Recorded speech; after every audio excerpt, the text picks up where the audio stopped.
In this movie, we're going to focus our attentions on your audio or sound settings here in Windows 8. And we can access certain settings from Windows 8. We can also access other settings from our old desktop environment. So we'll look at both, starting with our start screen here.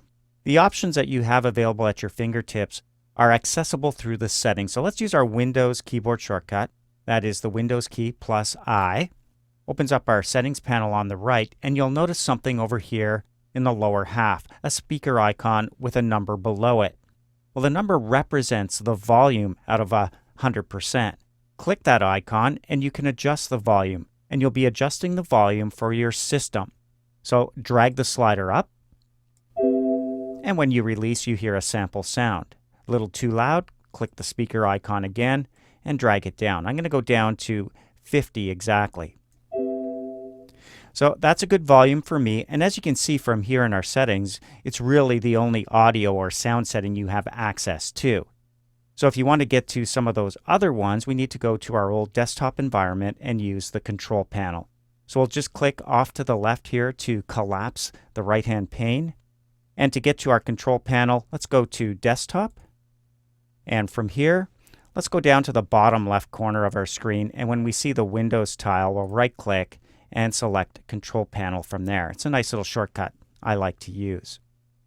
Now from here, you will see a section labeled Hardware and Sound. We're going to click right on the text Hardware and Sound, which opens up that section and displays other subsections. Notice under Sound here, we have subsections like adjusting system volume, changing system sounds, and managing audio devices. Let's just click Sound, and you'll see some of those sound options over here like playback, recording, sounds, and communications. And we'll get to that momentarily, but also here in our old desktop environment, down in the bottom right-hand corner when we move down there and pop up our taskbar, you'll notice a speaker icon there as well. And you'll see your current setting, the setting we just chose in our Windows Start screen. But we can click this speaker icon to see a similar slider where we can adjust the system volume.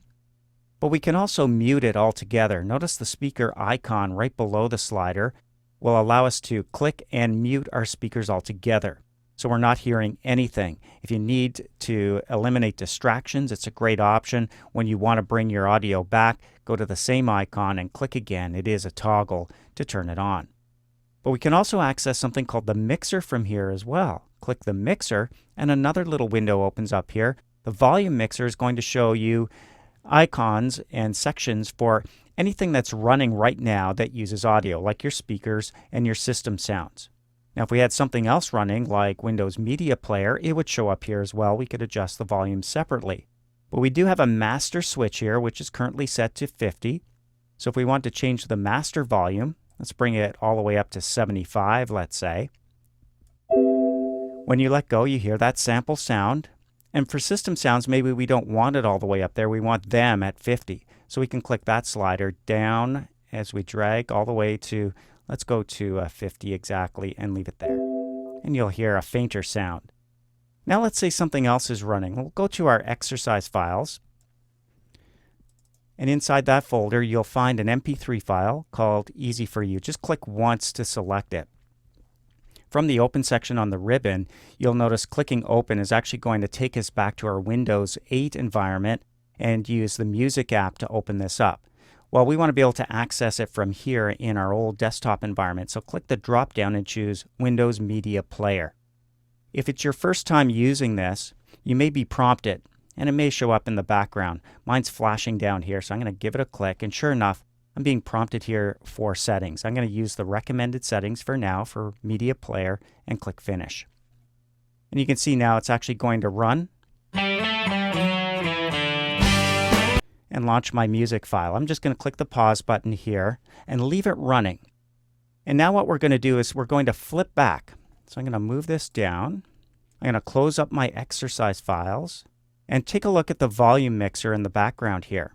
It now has a third section for our Windows Media Player, and I can adjust the volume for it as well. Notice as I go up towards the top level here of my master volume, it starts pushing it up as well. I'm going to leave it down at about 50. and I'm going to bring my master volume back down. And notice as I bring it down, everything else kind of goes down with it. So once you found a level that's suitable to you, you simply leave it like that. And notice there are icons below each one of these so we can mute any or all of them at once. Maybe I don't want to hear what's going on with my Windows Media Player right now. So if I come back to it and play, you'll notice it has been muted. I'm going to pause it and unmute it. As soon as I close my Windows Media Player, it's no longer available to me on the volume mixer. Let's close that up as well. All right, so a moment ago we chose sound here from our control panel, and you'll notice there are different sections. Playback, which would mean our speakers. Recording. Here's sounds. These are our system sounds. And we also have something called communication. So Windows knows if you're using your computer to communicate. So maybe it's over the phone, for example. What's going to happen to some of the other sounds? Will they be reduced so that they're not interrupting a conversation, for example? Will they be muted altogether? That's totally up to you. Let's leave it at reduced to 80%. All right, and let's go back now to playback and take a look at some of these settings. When you select speakers, that's when you have access to the speaker properties. Clicking properties allows you to do things like change the icon, look at jack information. You can also adjust levels. So there's our speaker volume again. We can use enhancements so you don't like the sound. Give it a bass boost. Room correction as well. I like this one, loudness equalization, so you don't get those spikes. As soon as you click them, you can actually preview it by clicking the preview button. Turn it off. Try preview again, and you can see it's quite a bit different. All right, let's click cancel for that and go back to our tabs across the top of our sound window and click recording. So just as we saw for our speakers, you can also do this for sound that's going into our system via the microphone. And if you have other devices connected, they'll show up here. Clicking microphone and properties allows you to get into those properties. So you can have a listen to this device. If you wanted to have a speaker go through it, you can. You can adjust the levels here as well. You'll notice microphone and microphone boost levels available to you here. And then there is an advanced section as well. So you can get into some of the rates and bit depths that are being used when you're running this. Exclusive mode, as you can see, the checkbox is selected for allowing applications to take exclusive control of this device and give exclusive mode applications priority. All right, so any of these settings can be changed. I'm going to close this up, and back we go to our sound window, and let's go to the Sounds tab. And here's where you're going to see certain sounds that are happening. For example, when we were adjusting the volume, you heard that background sound. Well, here's where we choose what sounds we hear when certain events happen. For example, here in the Windows section, as we scroll down, every time we, let's say, close a program, there's no sound. We just close it up and nothing happens. Want to hear a sound when you close a program? Well, you can choose your sounds by going down to the bottom. Where it says none, you can choose something like chimes. Wondering what that sounds like? Click the test button. Now, every time we close up a program, we're going to hear that sound. And you'll notice there are many, many events here to choose from. Some of them already have sounds. When you select them, you'll see what they are.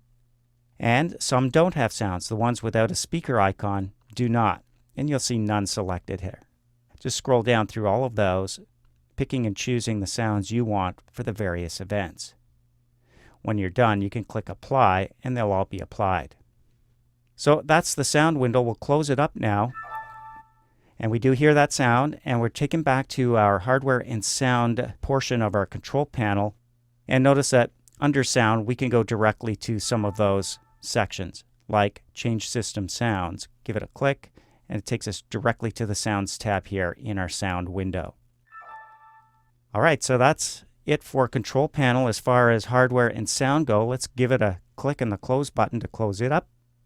And we'll go back to our start screen in Windows 8 by pressing the Windows key on the keyboard.